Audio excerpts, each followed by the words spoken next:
নমস্কার, আবার এসে গেছি আর একটা ব্লগ নিয়ে। আগের এপিসোড 1 এর ব্লগে কলকাতা থেকে কালকার ট্রেন জার্নি আপনারা দেখেছেন। আজ এপিসোড 2 এ তার পরবর্তী অংশ আপনাদের দেখাবো। ভোর 4টে আমরা কালকায় নেমেছি, আর তারপরেই দেখছেন তো মেয়ে আর মেয়ের বন্ধু সংহিতা সোজা অন্য প্ল্যাটফর্মের দিকে হাঁটা দিয়েছে। অন্য প্ল্যাটফর্ম মানে যেখান থেকে সিমলার উদ্দেশ্যে ছোট ট্রেন শিবালিক এক্সপ্রেস ছাড়ে সেই দিকে। আমরা পৌঁছবার কিছু পরেই ইঞ্জিনটা কম্পার্টমেন্টের সঙ্গে লেগে গেল। আমরাও তৈরি হয়ে নিলাম এক লম্বা রোমাঞ্চকর ট্রেন যাত্রার জন্য। ট্রেনটা ছাড়লো ঠিক 5:45। সমুদ্রতল থেকে 2150 ফুট উঁচুতে অবস্থিত এই কালকা, আর আমরা যাব সিমলায়, যার উচ্চতা 6811 ফুট। অর্থাৎ এই ট্রেনটা পাহাড়ি পথ বেয়ে এঁকে বেঁকে উঠে যাবে সেই 4500 ফুটেরও বেশি উঁচু। আমরা অপেক্ষায় আছি দৃশ্য থেকে দৃশ্যান্তরে সেই নাটকীয় পরিবর্তনগুলির জন্য, যার আশায় বাড়িতে বসে বসে জল্পনা করেছি আমরা কত না কিছুই। দেখতেই পাচ্ছেন, কথা বলতে বলতে রাতের অন্ধকার পার হয়ে আলোর পথে এসে পড়লাম আমরা। প্রকৃতি রানী একটু একটু করে তার ঘুম জড়ানো চোখের পাতা খুলছে, আমাদের চোখে কিন্তু ঘুম নেই। ব্রিটিশ ভারতে গ্রীষ্মকালের রাজধানী সিমলা শহরের সঙ্গে উত্তর ভারতের সমতল ভূমিকে যুক্ত করার উদ্দেশ্য নিয়ে 1903 সালে এই ন্যারোগেজ রেলপথের পত্তন হয়েছিল। 1930 সালে লর্ড আরউইনের সঙ্গে দেখা করতে গান্ধীজি এই রেলপথ ব্যবহার করেছিলেন। এই যাত্রা অপূর্ব সুন্দর, কিন্তু দুঃখের হলেও সত্যি যে যেখানে সেখানে এই রকম ধস দেখতে পাবেন। পাহাড় ফাটিয়ে বড় বড় বিল্ডিং তৈরি হচ্ছে, তার ক্ষতচিহ্ন ছড়িয়ে পড়েছে ইতস্তত। এইবার একটা টানেলে ঢুকছি আমরা। এইরকম টানেল রয়েছে মোট 102 খানা। প্রতিটি টানেলকে চিহ্নিত করার জন্য একটা করে নম্বর এতে দেওয়া থাকে। সমস্ত পথটায় যেতে যেতে আপনার মনে হবে আমাদের ট্রেনের চলমান মঞ্চে যেন এক অদৃশ্য লাইটম্যান আলো ছায়ার কারিকুরি করে চলেছে। এক অদৃশ্য চিত্রকর ক্যানভাসে একটার পর একটা ছবি এঁকে চলেছে, আবার মুছেও দিচ্ছে, আঁকছে আরো নতুন কিছু, আর আমরাও বাকরুদ্ধ হয়ে দেখে চলেছি।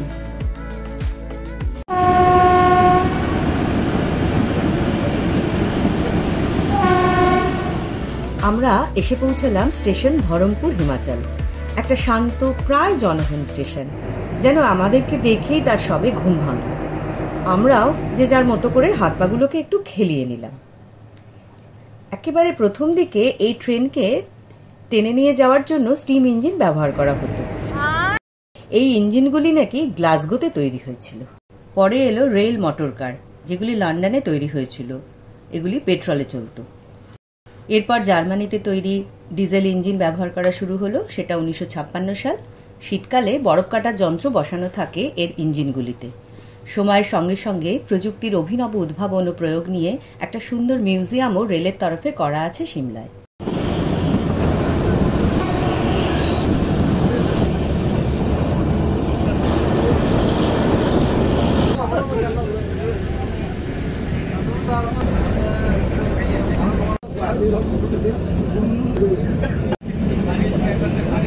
এই পুরো রেলপথটার 70% কিন্তু আঁকাবাঁকা। প্রায় 915টা বাঁক আছে এর পুরো পথটায়, যার দৈর্ঘ্য প্রায় 95 কিলোমিটার।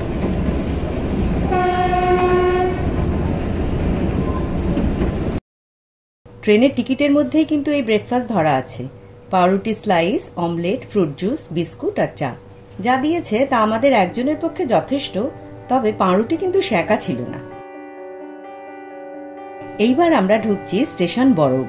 এখানে ট্রেনটি মিনিট 10 দাঁড়াবে। এই স্টেশনের আগেই রয়েছে একটা বিশাল লম্বা টানেল, যার নম্বর 33। এটি 3752 ফুট লম্বা, অর্থাৎ 1 কিলোমিটারেরও বেশি।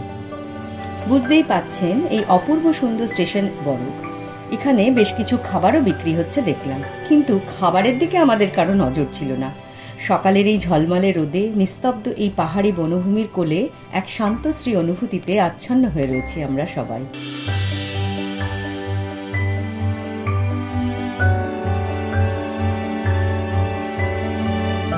পাইন গাছের এই ফলটা দেখেছেন?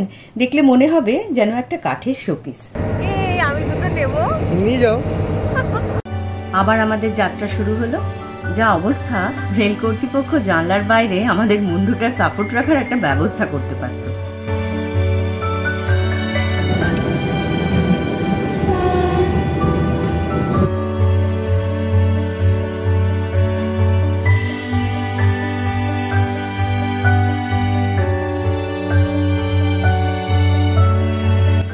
এসে পড়েছি স্টেশন সোলান। মনে হয় এইরকম এক একটা স্টেশনে নেমে খানিকক্ষণ বসে ঘুরে ফিরে দেখে নেওয়ার যদি একটা সুযোগ থাকতো কি ভালোই না হতো। সবটা পাওয়া যায় না বলেই হয়তো অচেনার সান্নিধ্যে আসা তৃষ্ণা চিরকাল জেগে থাকে। ঘর ছেড়ে তাই বেরিয়ে পড়তে চাই বারংবার। এই ট্রেনের এক একটা সারিতে একদিকে 2টো করে সিট, অন্যদিকে একটা করে। এক একটা কামরায় একটি করে টয়লেট আছে। শিবালিক এক্সপ্রেস পুরোটাই ফার্স্ট ক্লাস।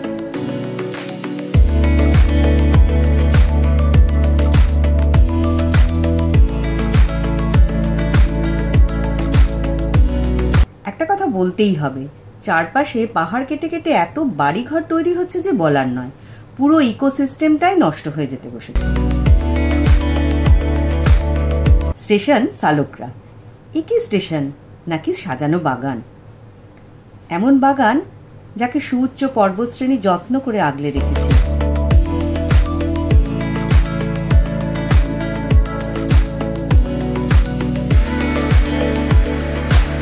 এই উন্মুক্ত বিশালত্বের মধ্যে মনকে ছড়িয়ে দিতে দিতে পৌঁছে যাচ্ছি একের পর এক হল্টে। এই যেমন কান্দাঘাট স্টেশন।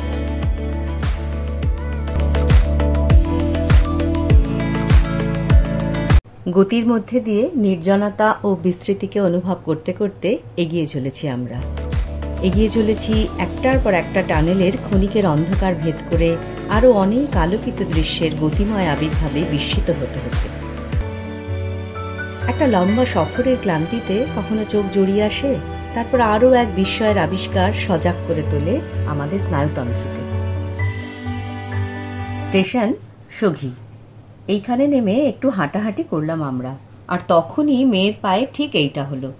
দেখেছেন? এরপর আমাদের বেড়ানোর দিনগুলিতে যে ব্যথা সহ্য করে ও ঘোরাঘুরি চালিয়ে গেছে, আমরা তো ভেবেছিলাম যে নির্ঘাত হাড় ভেঙেছে। পরে কলকাতায় ফিরেই ডাক্তার দেখিয়ে নিশ্চিন্ত হয়েছিলাম যে না, ওসব কিছু হয়নি। কিন্তু সে তো অনেক পরের কথা। বেড়ানোর দিনগুলিতে কিন্তু চিন্তাটা বোঝা হয়েই সারাক্ষণ মাথায় চেপেছিল।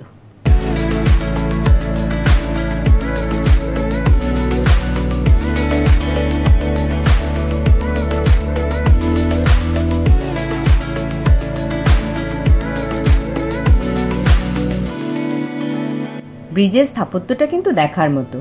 রোমান অ্যাকুইডাক্টের স্টাইলে অনেকগুলো আর্চকে পরপর সাজিয়ে ব্রিজের এই গ্যালারি তৈরি হয়েছে। আর্চের এই অপূর্ব কারুকৃতি প্রযুক্তি ও নান্দনিকতার এক অসাধারণ মেলবন্ধন ঘটিয়েছে।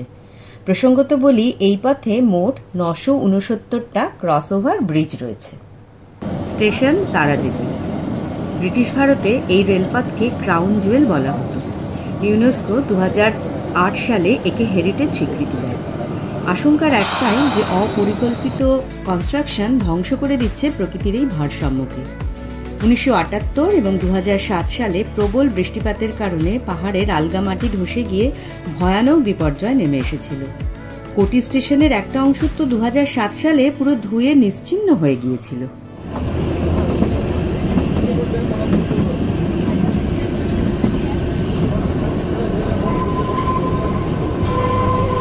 অবশেষে এসে পৌঁছালাম আমাদের গন্তব্য স্টেশন সিমলায়। এমন এক স্টেশন যেখানে ইতিহাস, আধুনিকতা ও সৌন্দর্যের এক অপরূপ মেলবন্ধন বিস্ময়ে স্তব্ধ করে দেবে প্ল্যাটফর্মে প্রথম পা রাখা প্রতিটি যাত্রীকে। আমরাও পা রাখলাম সকাল 10:30টায়, আরও এক দীর্ঘ যাত্রাপথের প্রতিশ্রুতি রূপায়ণের আশা নিয়ে।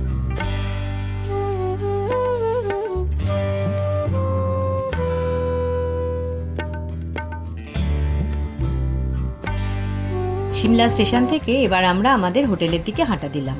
প্রায় আধ ঘন্টার একটা চড়াই পথ, ফলে আমাদের মালপত্র বয়ে নিয়ে যাওয়ার জন্য পোর্টারের সাহায্য নিতেই হলো।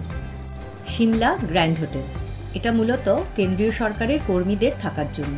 তবে কেন্দ্রীয় সরকার কর্মীদের সঙ্গে আসা অন্যরাও এখানে থাকতে পারে। একটা বেশ পুরনো ঐতিহ্যবাহী প্রপার্টি। ব্রিটিশ আমলের বড় বড় 2টো ঘর। আসবাবপত্রের মধ্যে একটা সাবেকি ব্যাপার আছে।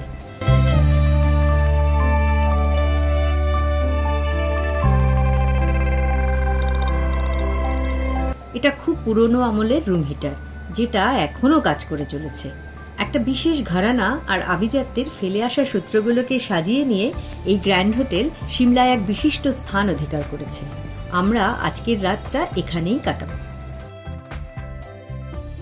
পৌঁছে ফ্রেশ হয়ে আমরা সবাই চলে এলাম হোটেলের নিজস্ব রেস্টুরেন্টে। অনেকটা বড় জায়গা, খোলামেলা, ছিমছাম সাজানো গোছানো টেবিলের অনেকগুলো ক্লাস্টার, খেতে খেতে দেখার জন্য একটা বড় টিভি, আর জানলা দিয়ে তাকালে পাহাড়ের সারি।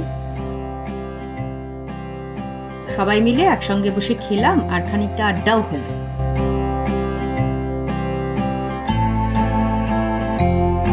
খাওয়া দাওয়া শেষ, আমরা আবার রাস্তায়। আমরা 8 জন এখন একটু ম্যালের দিকে যাচ্ছি। সমতলে থাকতে থাকতে যখন একঘেয়ে লাগে তখন আমরা পাহাড়ে চলে আসি, অথচ এই পাহাড়ের উপর যখন খানিকটা সমতল জায়গা পাওয়া যায় তখন আবার না জানি কেন দারুণ ভালো লাগে। সিমলা যেহেতু সাহেবদের গ্রীষ্মকালীন রাজধানী ছিল, এখানে ঘুরতে ঘুরতে প্রচুর পুরনো ঐতিহ্যবাহী স্থাপত্য দেখতে পাওয়া যায়। ম্যালের পাশে এক টুকরো ইউরোপ, ঢালু ছাদের বাড়িঘর, চার্চ, চারপাশে কেক, পেস্ট্রি, বার্গার, স্যান্ডউইচ আর ইংলিশ প্ল্যাটারের হরেক আয়োজন, আর সেই সঙ্গে মনোরম আবহাওয়া।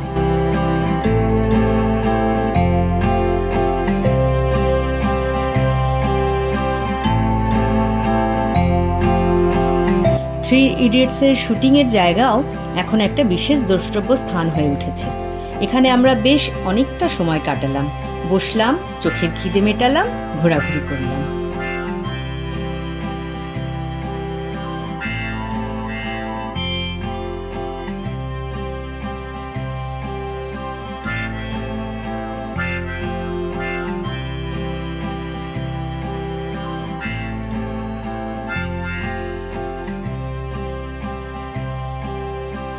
এবার আমরা ম্যালের সংলগ্ন চার্চে। এটি উত্তর ভারতের দ্বিতীয় প্রাচীনতম চার্চ। 1857 সালে নিও গথিক স্টাইলে তৈরি এই চার্চটিকে সিমলা শহরের চারপাশের যে কোনো দিক থেকে দেখা যায়। বলাই বাহুল্য, এইরকম একটা প্রশস্ত ঘর যেখানে দৃষ্টিকে অনেক দূর পর্যন্ত ছড়িয়ে দেওয়া যায়। বেশ কিছু মানুষ এখানে ইতস্তত দাঁড়িয়ে বা বসে আছে, অথচ কোনো শোরগোল নেই। মনকে আপনা আপনি শান্ত করে দেয় এই আবহ। যেহেতু আজ দূরে যাওয়ার কোনো পরিকল্পনা নেই, তাই আবার আমরা ম্যালেই ফিরে এলাম। আশেপাশের রাস্তায় খানিকটা হাঁটাহাঁটি করে দোকানবাজারে ঢু মারতে শুরু করলাম।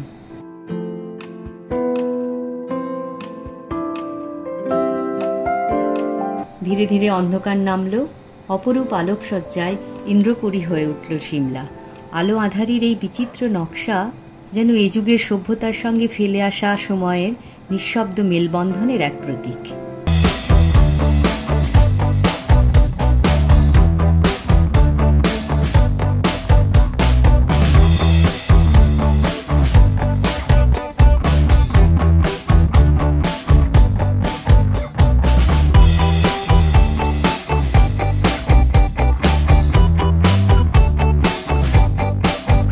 এই মায়াপুরীর আনাচে কানাচে চোখ রাখতে রাখতে ফিরে চললাম আবার আমরা হোটেলের দিকে, কালকের নতুন এক গন্তব্যের জন্য সত্যি সংগ্রহ করে নিতে।